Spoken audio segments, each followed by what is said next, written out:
Every single month, more than 50 AI models just disappear, and almost nobody's talking about why. I'm Mark, and today we're stepping into the AI graveyard, the place where all those shiny new models that got hyped to death actually end up. So here's the thing. You've probably noticed that every week there's a new AI model announcement. Llama this, Mistral that, some startups claiming they've built the next ChatGPT killer. Your feed is flooded with it. But have you ever wondered what happens to all of them? Like, where do they go? Do they just keep running forever? Do they get deleted? Do people actually use them? The answer is way more interesting than you'd think, and it reveals something pretty important about how the AI industry actually works versus the story we're being sold. Let me break this down. First, the scale. According to tracking from places like Hugging Face, which is basically the GitHub of AI models, somewhere between 50 and 100 new models get uploaded every single day. Every day. That's roughly 15 to 30,000 new models per year. And that's just the ones people publicly release. When you factor in private models, corporate experiments, and research projects that never make it to the public, the real number is way higher. Now here's where it gets weird. The vast majority of these models, we're talking somewhere north of 90%, basically die within the first few months. And by die, I mean they get abandoned. No updates, no maintenance, no users. They just sit there.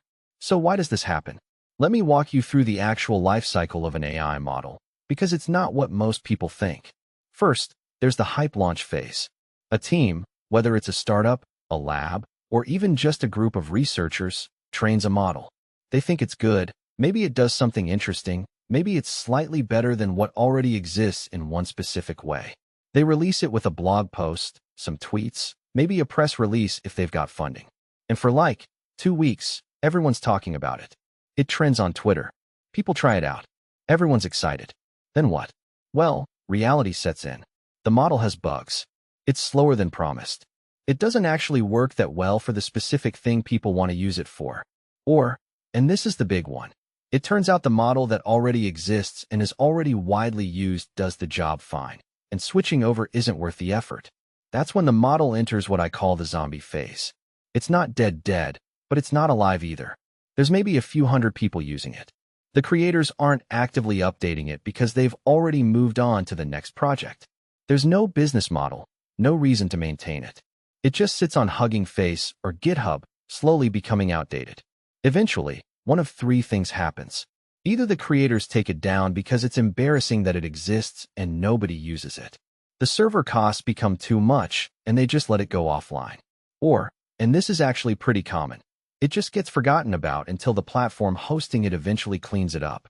But here's where it gets darker. A lot of these abandoned models don't just disappear. They get repurposed. Someone else finds them, fine-tunes them for something sketchy, maybe removes the original license terms, and releases it as their own thing. Or worse, they get used to train the next generation of models without proper attribution or permission. It's actually a huge problem in the AI community right now, and almost nobody's paying attention to it. So why are we in this situation? Why is the AI industry churning out models at this insane rate when most of them are going to die? There are a few reasons. One is purely incentive-driven. If you're a researcher or a startup, releasing a model looks good. It gets you attention, it gets you credibility, it gets you funding. Actually maintaining that model and making sure it works well for years? That doesn't look as good on a resume. It doesn't get you venture capital. So there's this perverse incentive to just keep launching new things. Second is the hype cycle. AI is hot right now. Money is flowing.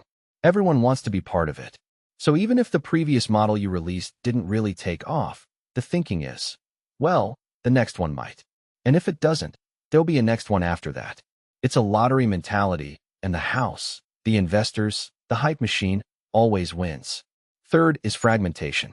There's no real standardization in how models are built, how they're documented, how they're licensed. So every model that comes out is kind of doing its own thing. That means there's no network effect. You can't just plug one model into the same infrastructure as another. You have to retrain, re-optimize, rewrite your code. That friction kills adoption. And fourth, this is important, most of these models are just not that useful. I know that sounds harsh, but it's true. A lot of them are research projects. They're exploring an idea. They're showing that something is possible. But possible doesn't mean useful. Possible doesn't mean it's better than what already exists for the problems people actually care about. So what does this graveyard actually tell us? First, it tells us that the AI industry is in a weird place. We're in the early hype phase of a technology where people are throwing everything at the wall to see what sticks. That's not necessarily bad. That's how innovation works. But it also means we're wasting a lot of resources. We're wasting compute. We're wasting researcher time. We're wasting money. Second, it tells us that the narrative you're hearing, that there's this explosion of AI innovation happening, is partially true, but also partially misleading. Yes, there's a lot of innovation happening, but a lot of it is also noise. It's models that don't work, models that solve problems nobody has, models that are just slightly tweaked versions of models that already exist. Third, and this is the important one for you as someone trying to keep up with AI, it means you should be skeptical of hype. When you see a new model announcement, ask yourself, is this actually useful? Is it better than what already exists? Or is it just the latest shiny thing that'll be in the graveyard in 6 months? The models that actually matter, the ones that survive, are the ones that solve real problems and have real adoption. That's ChatGPT, that's Claude, that's the open source models like Llama that actually get used by developers. Those models stick around because they're useful and because there's investment in maintaining them. Everything else, it's the graveyard. So here's what I want you to take away from this. The AI space is moving incredibly fast, but a lot of that motion is just noise. If you want to actually keep up with what matters, the models that are actually changing things, the trends that'll actually affect your work or your life, you need someone cutting through the hype. That's what I'm trying to do here. If you want to keep up without drowning in noise, subscribe. I break down one of these every few days, and I promise to always tell you whether something is actually important or just another model headed for the graveyard.